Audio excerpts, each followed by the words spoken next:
Welcome to Compiler Design class. Today's class we will learn about 3 address code. আমরা আজকে 3 address code সম্পর্কে শিখব। So let's start. 3 address কোডটা কি? প্রথমত আমরা একটু জেনে নিই যে 3 address কোডটা অ্যাকচুয়ালি ইন্টারমিডিয়েট কোড। 3 address কোডটা এটা একটা ইন্টারমিডিয়েট কোড, কারণ এটা একটা ইন্টারমিডিয়েট কোডেরই একটা অংশ। It is used by the optimizing compiler. In 3 address code, the given expression, যে এক্সপ্রেশনটা তোমার দেওয়া থাকবে, is broken down into several separate instruction. মানে তোমার যে এক্সপ্রেশনটা দেওয়া থাকবে সেটা বেশ কয়েকটা সেপারেট ইনস্ট্রাকশনে ভাগ করতে হবে। These instructions can easily translate into assembly language. এই ইনস্ট্রাকশনগুলো, যে ইনস্ট্রাকশনে তুমি সেপারেটভাবে ভাগ করে ফেললা, সেই ইনস্ট্রাকশনগুলো সহজেই ট্রান্সলেট করা যাবে অ্যাসেম্বলি ল্যাঙ্গুয়েজে। এই কারণে অ্যাকচুয়ালি আমরা 3 অ্যাড্রেস কোডটা ব্যবহার করি। তাহলে 3 অ্যাড্রেস কোডটা আমরা কেন ব্যবহার করছি? যে আমাদের যে এক্সপ্রেশনটা দেওয়া থাকবে সেই এক্সপ্রেশনটাকে আমরা কিছু ইনস্ট্রাকশনে ভাগ করে ফেলবো। কিছু ইনস্ট্রাকশনে ভাগ করে ফেলার সুবিধাটা কি? যাতে করে ইনস্ট্রাকশনগুলো সহজেই ট্রান্সলেট করা যায় অ্যাসেম্বলি ল্যাঙ্গুয়েজে। এবং এটাই করে আসলে 3 অ্যাড্রেস কোডটা। আচ্ছা, এখন is 3 address code instruction has at most 3 operand. 3টা অপারেন্ট, সর্বোচ্চ 3টা অপারেন্ট থাকবে 3 অ্যাড্রেস কোডে।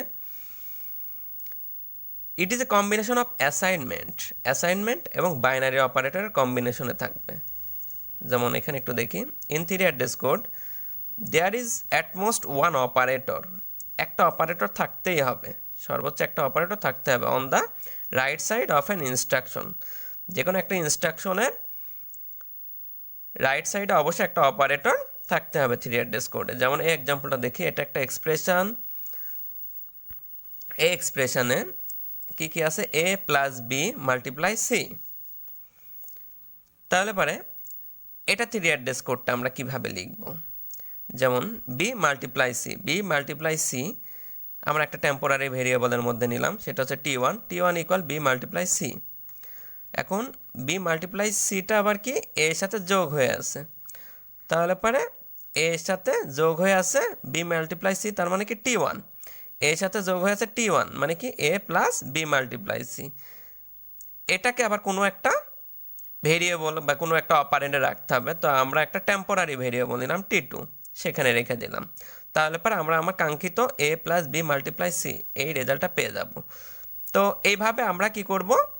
একটা বড় একটা এক্সপ্রেশনটাকে আমরা কিছু সেপারেট ইনস্ট্রাকশনে ভাগ করে নিব। এই যে ইনস্ট্রাকশনগুলো যাতে করে সহজে ইজিলি অ্যাসেম্বলি ল্যাঙ্গুয়েজে যাতে করে ট্রান্সলেট করা যায়। তো আমি এখানে লিখে দিয়েছি টি1 এবং টি2 আর কম্পাইলার জেনারেটেড টেম্পোরারি নেম।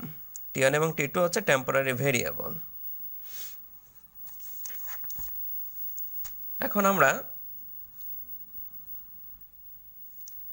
এই এক্সপ্রেশনটাকে আমরা কিভাবে 3 অ্যাড্রেস কোডে রূপান্তর করব। তা আমরা যেটা করছি সেটা হচ্ছে 3 অ্যাড্রেস কোড কিভাবে করা যায়। তো এখানে দেখুন, এখানে A plus B multiply D minus C first ব্র্যাকেটের মধ্যে, এখানেও দেখতে পাচ্ছি আমরা ডি মাইনাস সি ফার্স্ট ব্র্যাকেটের মধ্যে। তো এক্সপ্রেশনটার এখানে ডি মাইনাস সি, এখানেও আছে ডি মাইনাস সি। তো প্রাথমিকভাবে আমি এইটুকুর কাজ একটু আগে করি, যে ডি মাইনাস সি এটাকে আমরা একটা টেম্পোরারি ভেরিয়েবল টি1 এর মধ্যে রাখলাম। তারপর ডি মাইনাস সি আছে এর সাথে গুণ আকারে, ডি মাইনাস সি আমরা পেয়ে গেছি টি1 এর মধ্যে আছে। এখন ডি মাইনাস সিটা এর সাথে মাল্টিপ্লাই আকারে আছে, তাহলে পরে আমার এ মাল্টিপ্লাই টি1, এটাকে আমরা আবার একটা টেম্পোরারি ভেরিয়েবলের মধ্যে রাখলাম টি2। তার মানে এতটুকু আমরা পেয়ে গেলাম। এ মাল্টিপ্লাই ফার্স্ট ব্র্যাকেটের মধ্যে ডি মাইনাস সি, এতটুকু আমাদের টি2 এর মধ্যে আছে, তার সাথে আমার এ প্লাস হয়ে আছে, তার মানে এ প্লাস কে টি2। এটাকে আমরা টি3 টেম্পোরারি ভেরিয়েবলের মধ্যে রাখলাম। আচ্ছা, এখন এখানে আবার ডি মাইনাস সি আছে, তো ডি মাইনাস সি সমান তো টি1। তাহলে পরে বলছে যে ডি মাইনাস সি এর সাথে, যেহেতু এটা টি1 এর সাথে বি গুণ, তার মানে বি গুণ ডি মাইনাস সি, মানে ডি মাইনাস সি মানে টি1, বি গুণ বি মাল্টিপ্লাই টি1, এটাকে আমরা টি4 এর মধ্যে রাখলাম, টেম্পোরারি ভেরিয়েবল টি4 এর মধ্যে রাখলাম। তাহলে এতটুকু আমরা পেয়ে গেলাম। তার মানে এই পুরাটুকু আমি পেয়ে গেলাম, এই পুরাটুকু আমরা পেয়েছিলাম হচ্ছে টি3,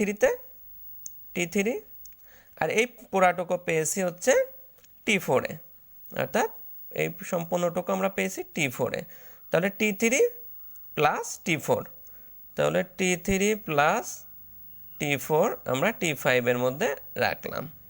তারপর এইভাবে আমরা এই পুরা বড় একটা এক্সপ্রেশনটাকে আমরা 3 অ্যাড্রেস কোডে ধাপে ধাপে বিভিন্ন ইনস্ট্রাকশনে ভেঙে ফেললাম। এটা হচ্ছে 3 অ্যাড্রেস কোড। দেখুন এখানে 3টা ভেরিয়েবল, সর্বোচ্চ 3টা ভেরিয়েবল আছে। 3 অ্যাড্রেস কোডে 3টা ভেরিয়েবল থাকতে হবে এবং একটা রাইট সাইডে একটা অপারেটর থাকতেই হবে, দেখুন আছে। তো এইভাবে আমরা হচ্ছে 3 অ্যাড্রেস কোডে রূপান্তর করব এরকম বড় যে কোনো এক্সপ্রেশনের ক্ষেত্রে। এখন দেখি 3 অ্যাড্রেস কোড এটা বিভিন্ন ধরনের হতে পারে। একটা হচ্ছে 3 অ্যাড্রেস কোডে যেমন এখানে দুইটা টাইপ আছে, একটা হচ্ছে কোয়াড্রোপালস, আর একটা হচ্ছে ট্রিপলস। তো প্রথমত আমরা একটা কোয়াড্রোপালস সম্পর্কে একটু জানি, যে এটা হচ্ছে 4টা ফিল্ড থাকবে। একটা হচ্ছে অপারেটর থাকবে, একটা হচ্ছে সোর্স 1 থাকবে, দেন আরেকটা সোর্স থাকবে সোর্স 2, আর একটা থাকবে হচ্ছে ডেস্টিনেশন বা রেজাল্ট, যেখানে আমরা রেজাল্টটা রাখবো। তার মানে দুইটা সোর্স থাকবে, একটা সোর্স 1 এবং সোর্স 2, একটা অপারেটর এবং একটাতে রেজাল্ট রাখবো, সেটা হচ্ছে ডেস্টিনেশন। তো আমাদের এখানে একটা এক্সপ্রেশন দেওয়া আছে, for example a equal minus B multiply C plus D. এটা একটা এক্সপ্রেশন, এটাকে আমরা 3 অ্যাড্রেস কোডে রূপান্তর করব।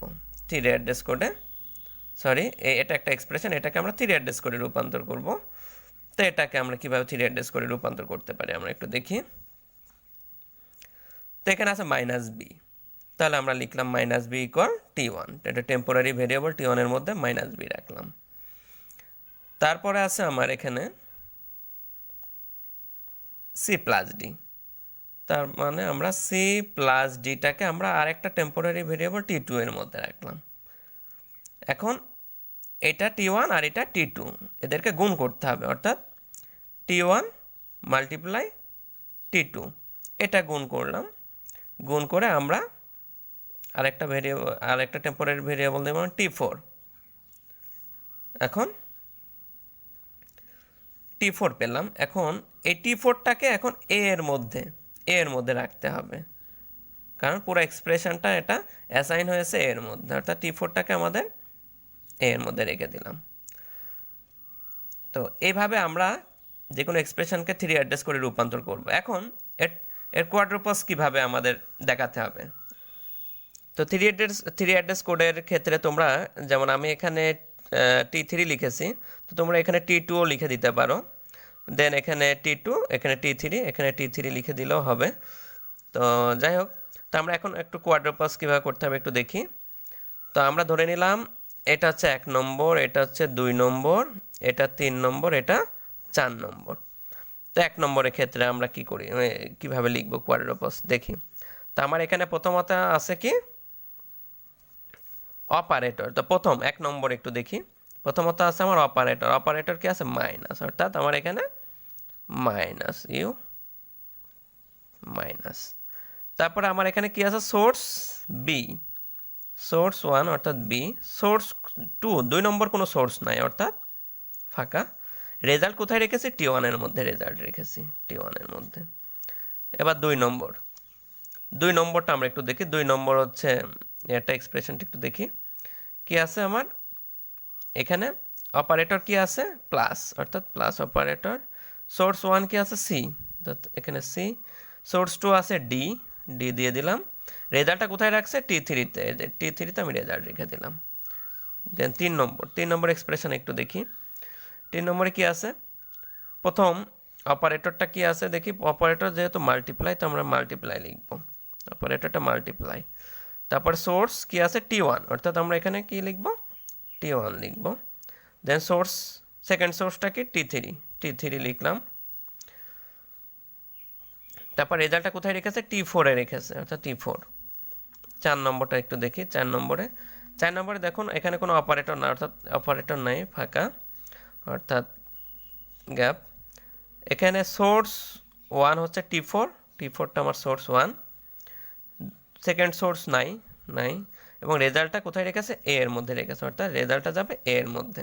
তো এইভাবে আমরা কি করব, যে কোনো এক্সপ্রেশনটাকে 3 অ্যাড্রেস কোডে রূপান্তর করতে পারবো এবং কোয়াড্রোপাস দেখাতে পারবো। এখন আমরা ট্রিপলসে চলে যাই। এখন আমরা ট্রিপলস দেখি। ট্রিপলস এটা হচ্ছে 3টা ফিল্ড থাকবে এখানে, একটা অপারেটর থাকবে, একটা সোর্স 1 থাকবে এবং সোর্স 2 থাকবে। তো আমরা এরকম একটা সাপোজ সেম একটা এক্সপ্রেশন দিয়ে দিলাম বা একটা ইকুয়েশন দিয়ে দিলাম, এটাকে আমরা 3 অ্যাড্রেস কোড দেখি কি হয়। তারপর আমরা ট্রিপলস কীভাবে করতে আমরা একটু দেখব।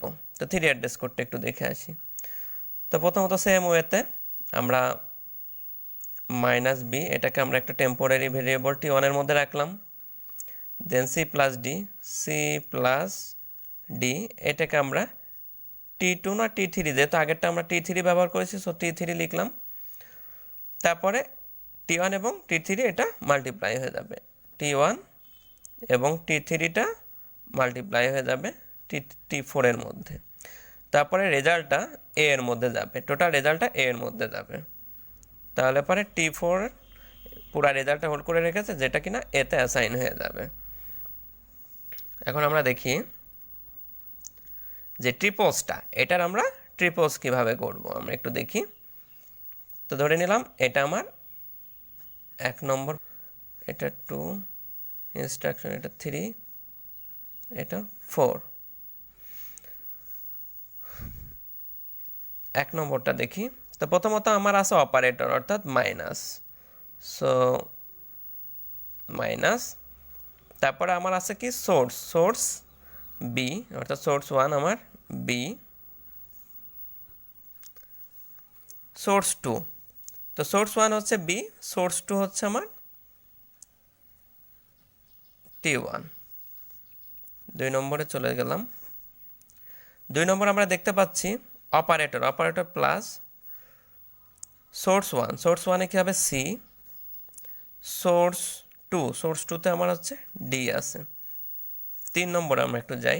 3 নম্বরে কি আছে দেখুন, t1 মাল্টিপ্লাই t3, তো মাল্টিপ্লাই, তাহলে পরে আমার অপারেটর হবে মাল্টিপ্লাই t1। এখন t1টা কোথা থেকে আসলো, t1টাকে আমরা কিভাবে ব্যবহার করব, আমাদেরকে অবশ্যই কোয়াড্রুপালস ব্যবহার করতে হবে। t1 এর ক্ষেত্রে আমাদেরকে কোয়াড্রুপালস ব্যবহার করতে হবে। t1 এই রেজাল্টটা রেফারেন্সটা কি, 1 নম্বর রেফারেন্স, অর্থাৎ কোয়াড্রোপাস 1 নম্বর ব্যবহার করতে হবে। 1 নম্বর রেফারেন্স আমাদেরকে ব্যবহার করতে হবে।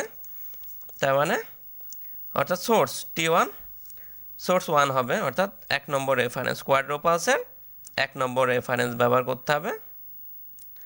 এবং t3টা কিভাবে আসছে দেখুন, t3টা কোয়াড্রোপাস থেকে এসছে, যে t3 অর্থাৎ 2 নম্বর রেফারেন্সটা আমাদের এখানে ব্যবহার করতে হবে। তো আমাদের এখানে 2 নম্বর রেফারেন্সটা ব্যবহার করতে হবে। এখন আমাদের 4-এ চলে আসি। 4-এ দেখুন কি আছে, অপারেটর আমরা একটা এখানে দেখতে পাচ্ছি যে t4টা এতে অ্যাসাইন হয়ে গেছে, অর্থাৎ অপারেটরটা আমার অ্যাসাইনমেন্ট অপারেটর, অর্থাৎ ইকুয়াল, অর্থাৎ অপারেটর আমার অ্যাসাইনমেন্ট অপারেটর, যেটা ইকুয়াল হবে সোর্স 1 অর্থাৎ t4টা কোয়াড্রোপাস থেকে 3 নম্বর রেফারেন্সটা ব্যবহার করতে হবে, যেহেতু t4 রেজাল্টটা কোয়াড্রোপাস থেকে 3 নম্বর রেফারেন্সে পেয়েছি, তাই হচ্ছে অর্থাৎ t4 এটা দেখুন, t4টা অর্থাৎ রেজাল্ট আকারে যে দেখুন 3 নম্বর রেফারেন্সে ব্যবহার করা হয়েছে, তাই আমি এখানে সোর্স 1-এ 3 হবে, কিন্তু সোর্স 2 আমার এখানে তো 2 নম্বর সোর্স নেই, অর্থাৎ এটা আমার গ্যাপ হবে, এখানে কিছু হবে না। তো আজকের ক্লাসটা এই পর্যন্তই, আশা করি সবার ভালো লেগেছে। নেক্সট ক্লাস আরও অনেক সুন্দর হবে। তো সে পর্যন্ত সবাই ভালো থাকুন, ধন্যবাদ সবাইকে।